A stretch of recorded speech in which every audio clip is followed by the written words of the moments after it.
Y nos acompaña este jueves José Domingo Figueroa Palacios, presidente del Consejo Directivo Nacional del Instituto Mexicano de Ejecutivos de Finanzas, el IMEF. Me da mucho gusto que estés aquí. José Domingo, muchas gracias. Mario, un placer estar aquí con ustedes, la verdad, muy contento de que nos hayas invitado. Gracias. Bueno, mucho que platicar en el terreno financiero y económico. Pero a ver, antes de entrarle al paquete económico del 2025, las reformas estructurales que se están echando a andar y que bueno han generado sobresaltos en los mercados, quiero preguntarte primero sobre un balance del sexenio que está por terminar del presidente López Obrador. ¿Cuál dirías, digamos, muy a grandes rasgos, que sería el balance económico? Mira, en términos económicos, desde el instituto, lo que estamos viendo, creemos que los primeros 5 años hubo una disciplina fiscal importante. Sin embargo, para este 2024, lo que es el déficit, entendido como los requerimientos financieros del sector público, vamos a estar cerrando en 5.9%. El déficit más alto en 30 años, Sí. por un lado. Por otro lado, en cuanto a crecimiento, nuestro estimado de cierre de año del Producto Interno Bruto de la última encuesta que hicimos en el IMEF es de 1.5% del PIB. Si tomamos como bueno ese 1.5 y lo promediamos con el crecimiento de los 6 años, el promedio va a andar como en 0.9 de crecimiento económico para el país, también en uno de los más bajos de los últimos años. Entonces creo que son dos cifras que deben preocuparnos, pero que también creemos que es una oportunidad y que tiene que tener una visión la próxima administración para poder darle la vuelta a esta situación. Hubo cierto equilibrio y prudencia en el manejo del gasto y de las finanzas públicas, pero como dices, en este último año se echó toda la carne al asador con el gasto público, que me llama mucho la atención. No habíamos tenido un gasto público o un presupuesto de 9 billones de pesos, ¿no? Poquito más. El sexenio pasado debió haber sido el promedio de 6.5 billones, por ahí. Ahora el siguiente gobierno que encabece Claudia Sheinbaum pues tendrá la necesidad de recortarlo, sobre todo para bajar este déficit o este endeudamiento público. ¿Cómo será posible hacerlo? Porque además se han anunciado nuevos programas sociales que consumen, por cierto, buena parte o una buena parte del presupuesto, igual que las pensiones y que los gastos ya fijos como el pago del servicio de la deuda, etcétera. ¿Cómo ves tú esa presión que ahora tiene Hacienda para hacer cuadrar un presupuesto que ayude a bajar el déficit? Claro, mira, este déficit del 5.9 necesariamente se tiene que bajar para el próximo año o los próximos años. Nosotros recordemos la experiencia, por ejemplo, de Brasil. Sabemos que cuando un país incurre en déficits altos 2 años seguidos, pierde el grado de inversión puede perder el grado de inversión. En el caso de Brasil eso sucedió en el 2014, en el que 2 años consecutivos tuvieron déficit alto y perdieron el grado de inversión. Llevan 10 años de que sucedió eso y aún no lo logran recuperar. En ese sentido, creemos que sí se tiene que hacer un esfuerzo importante para hacerlo y mandar señales de que se va a trabajar en ello para este año de 2025, pero también para los próximos años, con la finalidad de no caer en esa situación.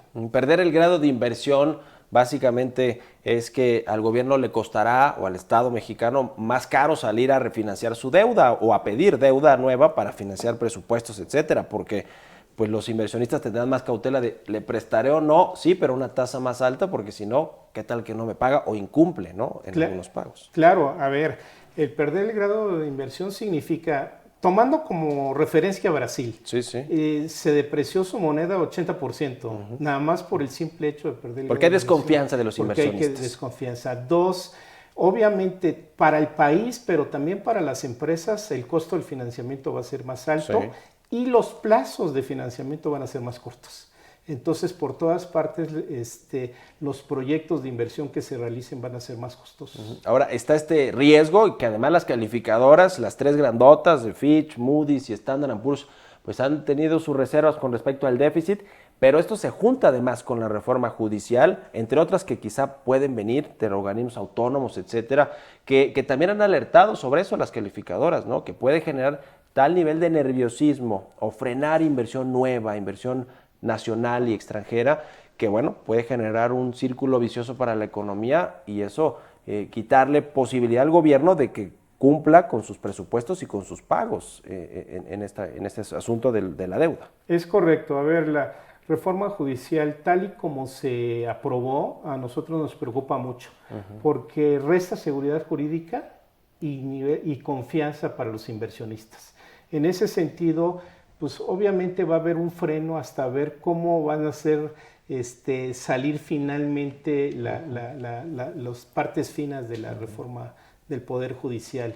Por un lado, eso va a ocasionar un freno en un momento en el cual vamos a estar trabajando en reducir el déficit para el próximo año y por lo tanto el motor que nos tiene que ayudar para crecer la economía el próximo año tiene que ser la inversión privada. Pero tenemos esta incertidumbre de qué va a pasar y por lo tanto la inversión por el momento está frenada. Están en stand-by, pagando por ver los inversionistas cómo se implementa esta reforma y si efectivamente queda como está la elección de jueces, magistrados y ministros, que es lo que más le preocupa. Y todo el mundo ha dicho, los empresarios, Estados Unidos, Canadá, nuestros socios comerciales, los inversionistas, los mercados han reaccionado a este tema de cómo se van a elegir a los funcionarios que toman definiciones en temas de justicia en México. A propósito de eso, el tipo de cambio, déjame entrar ya justo con el tema. El tipo de cambio se ha depreciado más o menos en lo que va del año, 16%, el peso frente al dólar. Los inversionistas dan la impresión que venían anticipando que iban a pasar estas reformas constitucionales, sobre todo después del 2 de junio, ¿no? Que se dio la mayoría calificada prácticamente en las dos cámaras a nivel federal. Y ahora no hemos visto tanto esa depreciación cuando ya se pasó en las cámaras. Tiene que ver con temas internacionales, el dólar, pero ¿por qué ya los inversionistas no siguen reaccionando en el corto plazo al tema de la aprobación de la reforma? No, nosotros consideramos que un primer paso en el cual se descontó de manera importante fue precisamente después del 2 de junio. Yo creo que ya daban por descontado el triunfo de Claudia Sheinbaum. Sin embargo, lo que no habían descontado era la mayoría constitucional, para cambiar la constitución. Así es. Y al darse fue que descontaron y que de ese entonces a la fecha andamos 15-16% de depreciación del peso respecto al dólar. Ahora bien, se ha recuperado en los últimos días el peso, pero creemos que básicamente tiene que ver con cuestiones exteriores a nuestro país. Sí. Ahora, quiero hacerte una pregunta que a lo mejor es difícil y sobre todo contestarla en poco tiempo, pero ¿cuál es el escenario más optimista, el escenario medio entre el optimismo y el pesimismo? El peor escenario, un escenario intermedio entre el peor y el optimista. Y te pregunto si México podría caer en recesión el próximo año, si podría haber una salida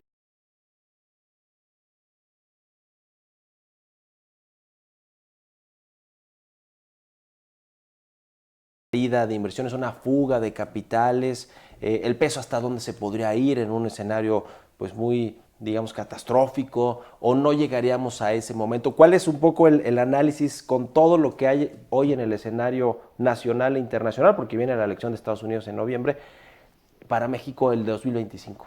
Mira, estamos prácticamente a 15 días de que tome posesión la nueva administración. Nosotros consideramos que hay 4 retos importantes para esta nueva administración. El primero, ya lo platicamos, el déficit. Se tiene que trabajar para no caer en la pérdida de grado de inversión. Segundo, tenemos Pemex. Tenemos que darle la vuelta a Pemex porque es un impacto a las finanzas públicas muy fuerte. El tercero, la revisión del TEMEC. Y cuarto, que es un reto, pero yo digo que es una oportunidad, que es aprovechar la relocalización de las empresas. Sin embargo, con la reforma al Poder Judicial creo que se está metiendo un freno en ese sentido. Entonces, hay retos muy importantes y desde ese punto de vista confiamos que la próxima administración tome las decisiones correctas para no caer en un escenario en el que perdamos el grado de inversión. El próximo, digamos, momento importante, quizá para mensajes a los inversionistas, a los empresarios nacionales y extranjeros, es el discurso de la toma de protesta el 1 de octubre y después, como se dice, el periodo de los 100 días, ¿no? Los primeros 100 días, que es donde más o menos se van planchando las políticas, se van dando anuncios de cómo se llevarán las cosas. ¿Son estos dos aduanas clave para lo que viene en México? ¿Sí los consideran así? Coincido contigo, son 2 momentos importantes, la toma de posesión y su discurso y los 100 días siguientes. Creemos que ahí es donde se tendrían que mandar los mensajes para dar confianza a los mercados, a los inversionistas y sobre todo, como dije hace momento, que se tomen las decisiones correctas con la finalidad de no caer en una situación de que perdamos el grado de inversión. Lo que nosotros queremos como país o deseamos como país es primero estabilidad económica, sí, para que a partir de ahí haya un crecimiento económico y también la segunda parte de la ecuación es una mejor distribución de la riqueza, que son dos puntos claves para poder disminuir la pobreza y la desigualdad, que es uno de los grandes problemas de nuestro país. Después vendrá el paquete económico de México, que lo tendrá que elaborar ya el nuevo gobierno, que además va a ser un secretario de Hacienda transeccional, Rogelio Ramírez de la O, hasta donde sabemos que se va a mantener.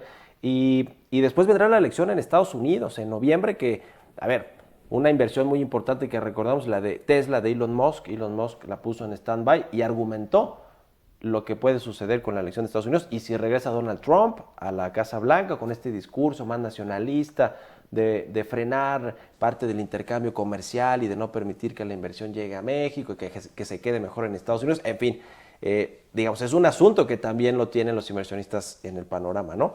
El paquete económico y la elección de Estados Unidos es lo que sigue a esto, ¿no? Claro. Hace algunos meses decíamos que para cerrar el año habían dos aduanas. La primera que iba a pasar con la reforma del Poder Judicial y segunda eran las elecciones de Estados Unidos. Bueno, sí, pues ya pasó la primera. Ya pasó la primera. Y vamos a esperar qué sucede con la segunda, pero es también una causa de incertidumbre para los inversionistas y los mercados. Los contrapesos, ¿cuáles seguirán siendo los contrapesos más allá de que si el Poder Judicial deja de ser como tal un contrapeso y un equilibrio democrático? No sé, pienso en el Banco de México, están los medios de comunicación, están los think tanks, las organizaciones civiles, las ONGs, Estados Unidos. ¿Ven, digamos, todavía equilibrios, contrapesos económicos? Y lo pregunto y con esto termino, José Domingo, también en el contexto de lo que dijo esta semana el expresidente mexicano Ernesto Zedillo, ¿no? Con respecto al daño que podría generar la reforma judicial en la economía mexicana, en la democracia y en el Estado de Derecho. Mira, la sobrerepresentación nos lleva a perder la división de poderes, a perder ese equilibrio de poderes que es muy necesario en cualquier país para una democracia. Sin embargo, yo creo que tenemos un país muy grandioso. Tenemos más de 128 millones de mexicanos con una edad promedio de 29 años. Sí. Somos bisagra norte-sur con dos océanos, vecinos de la principal potencia económica del mundo. Tenemos el TEMEC, tenemos a los mexicanos que son creativos, trabajadores, con tradiciones, con familia. Yo creo que tenemos un gran país y desde ahí tenemos que trabajar todos desde nuestra trinchera para lograr obtener el México que todos queremos a largo plazo. Bueno, pues que así sea. Eso sin duda todos lo queremos y lo deseamos para México. Muchas gracias por haber venido aquí al Noticeo, José Domingo. Muchas gracias. Muchas gracias, Mario, por la invitación. Que estés muy bien. Es José Domingo Figueroa Palacios, el presidente nacional del IMEF.